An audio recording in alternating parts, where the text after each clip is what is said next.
నేను అంగడి దగ్గరికి పోయి తెలుగుదేశం ప్రభుత్వంలో ధర్నా చేసిన. ఉమ్, అంగడి దగ్గర కళ్యాణ మండపంలో కూర్చొని ఉమ్, నువ్వు గంటల తరబడిలో నువ్వు సరుకు ఎత్తుకొని పోతావా, ధర్నా చేస్తాను అని చెప్పి ధర్నా చేసి, ధర్నాకు వాడు వినకపోతే గన దాడికి కూడా సిద్ధమే అని చెప్పినాం. దాడికి కూడా అంటే ఎటువంటి దాడి, భౌతికమైన దాడి కాదు. ఉమ్, మా హక్కులను కాపాడుకునే దానికోసం, మా వ్యాపారస్తులను కాపాడుకునే దానికోసం నీ వ్యాపారం జరగకుండా ఇక్కడే కొన్ని వేల మందితో బైఠాయిస్తా అని చెప్పి వేల మందితో బైఠాయించినాం.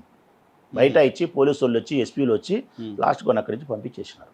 ఉమ్, మరి వ్యాపారస్తులకు అండగా నిలబడింది రాచమల్లన్న. ఉమ్, ఇట్లాంటి ఎన్నో చెప్పగలుగుతా, 1, 2, 3, 4 కాదు. ఉమ్, వ్యాపారస్తులకు రక్షణ వలయంగా ఉండేవాడు రాచమల్లు. ఈ దేశానికి హిమాలయ పర్వతాలు రక్షణ కూడా, ప్రొద్దుటూరు వ్యాపారస్తులకు రాచమల్లు రక్షణ కూడా అన్న.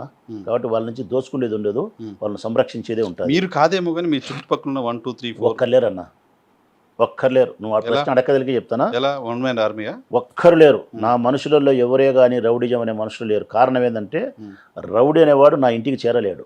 ఎందుకంటే మాకు సింక్ కాదు. మా మనస్తత్వానికి రౌడీకి సరం కాదు. నేను ఎప్పుడైనా వ్యతిరేకించేది, బలంగా వ్యతిరేకించేది ఏం తెలిసినా, బలవంతుడు బలహీనుని దోచుకోవడం, దౌర్జన్యం చేయడం, బూట్ కాల్ చదవమని చెప్తా పోలీసు వాళ్ళకు.